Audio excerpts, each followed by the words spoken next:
नक्सलियों की love story है।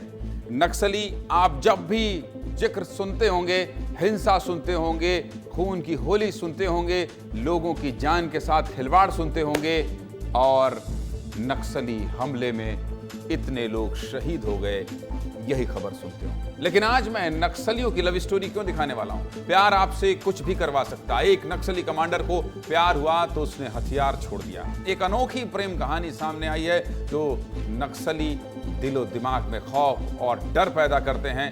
प्यार के आगे उन नक्सलियों को भी झुकना पड़ता है। हर नक्सली कमांडर के लव स्टोरी की खूब चर्चा हो रही है। क्या है पूरा मामला? चलिए विस्तार से बता देता हूं।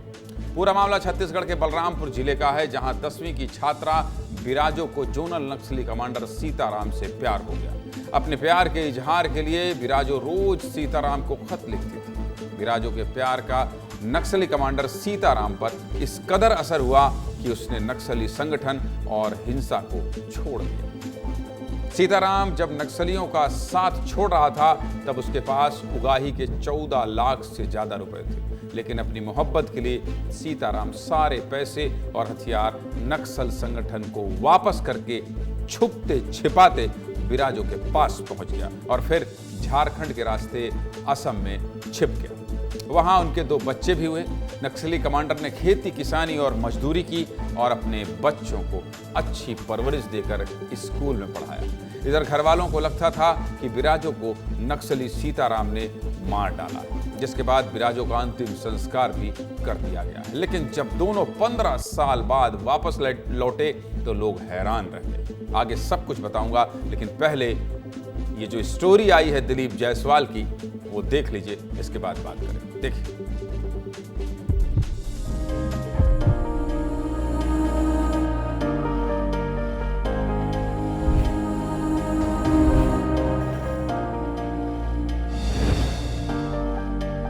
लेकिन आखिर एक नक्सली कमांडर की क्या है कहानी? क्या है नक्सलियों की प्रेम कहानी? जिस समय मैं नक्सली कमांडर होकर इस इलाका में सक्रिय था, और ये मेरे पास एक लेटर लिखा था। और लेटर लिखा था, मेरे को मुलाकात के लेटर लिखा था। मैं भी सोचा कि कौन ऐसा एक लड़की है कि मेरे नाम से लेटर लिखा है। जो भाई मेरे को डरते थे लोग। मैं तो नहीं डरती थी, क्योंकि अभी तो एक इंसान है ना। तो मुलाकात हुआ, इसके बाद मैं समझाने लगी कि आप एक तो हथियार छोड़िए। जब मुलाकात में जब की तो यही बोला कि आप हथियार क्यों उठाएं। सीताराम को जब बिराजो से प्यार हो गया तो वो बलरामपुर को छोड़कर सीधे पहुंच गए असम। असम में चाय बागान में काम किया साल भर। जब कि कोविड कोरोना के जैसन हुआ, उस समय मेरे को याद पड़ा कि जबकि मेरा वहाँ भी 2 बच्चे हैं, मेरा भाई है, मेरा बहन है, मेरा माँ बाप है, वो किस स्थिति पे हैं।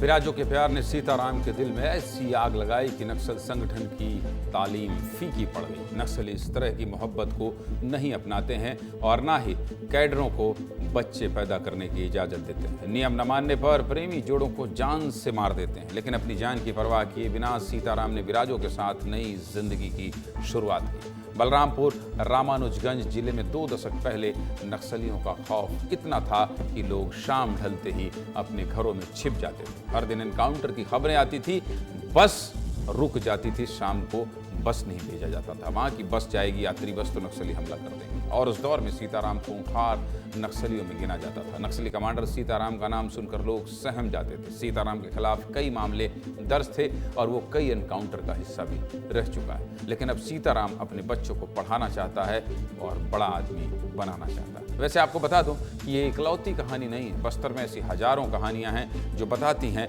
कि किस तरह लाल आतंक के साए के बावजूद मोहब्बत पनपी है। ऐसे ही कुछ मामले ग्राफिक्स के जरिए आपको समझा देता हूं। देखिए, साल 2024 में दंतेवाड़ा जिले के पालनार गांव में बहन के प्यार में नक्सली भाई ने आत्मसमर्पण कर दिया और रक्षाबंधन पर 14 साल बाद घर लौटा। दूसरी कहानी बस्तर जिले के पीड़ियाकोट गांव की है, जब प्रेमी जोड़े हरदेश लेकाम और आसमती ने अपने बच्चे के लिए हथियार डाल दिए। आसमती के गर्भवती होने के बाद नक्सल संगठन ने गर्भपात कराने का हुक्म दिया था, जिसके बाद दोनों ने ये फैसला लिया कि हम अब नक्सल संगठन ही छोड़ देंगे। तीसरी कहानी पूर्वी बस्तर डिवीजन की है, जहां 18 अगस्त 2014 को मिलिट्री कंपनी कमांडर संपत ने अपनी पत्नी के साथ आत्मसमर्पण कर दिया।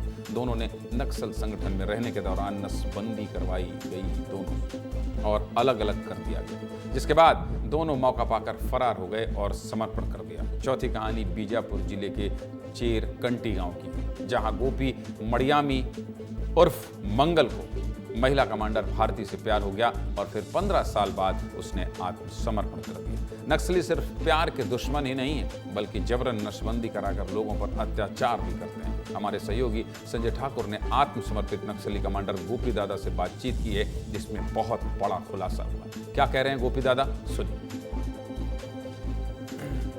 नक्सल संगठन में एक बात हमेशा आती है कि वहाँ पे शादी करना अलाउ नहीं है, या अगर शादी की जाती है तो नसबंदी करा देते हैं उससे पहले, ताकि बच्चे ना हो। ये क्या सिस्टम है इनका? अब कोई संगठन में आखिरी तक खड़े होकर संगठन के लिए ना लड़कर बच्चे है, परिवार है करके सोच के घर वापस चला जाएगा, संगठन आगे नहीं बढ़ेगी।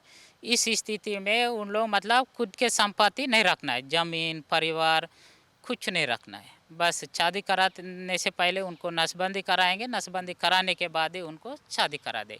ये नक्सली अंदर में एक उधर झारखंड साइड से एक डॉक्टर आया था रफीक करके, उसने सबको ट्रेनिंग दिया, अभी जंगल के अंदर ही करा रहे हैं। संगठन के लोगों को कर रहे हैं, गांव वालों को भी कर रहे हैं। अच्छा, मतलब नक्सली संगठन जो है वो नसबंदी प्रोग्राम भी चला रहा है गांव के अंदर? चला रहे गांव के अंदर। एक बार वो मतलब कैंपेन टाइप का लगा के 10 लोग 20 लोगों को ऐसा करा भी दिए। नक्सलियों के आत्मसमर्पण के पीछे की एक वजह सच्चा प्यार भी है। प्यार की ताकत के आगे लाल आतंक हथियार डाल रहा है। नक्सलियों के आतंक और अत्याचार के दिन ज्यादा नहीं बचे हैं, क्योंकि मार्च 2026 तक नक्सलवाद के खात्मे की रूपरेखा तैयार हो चुकी है।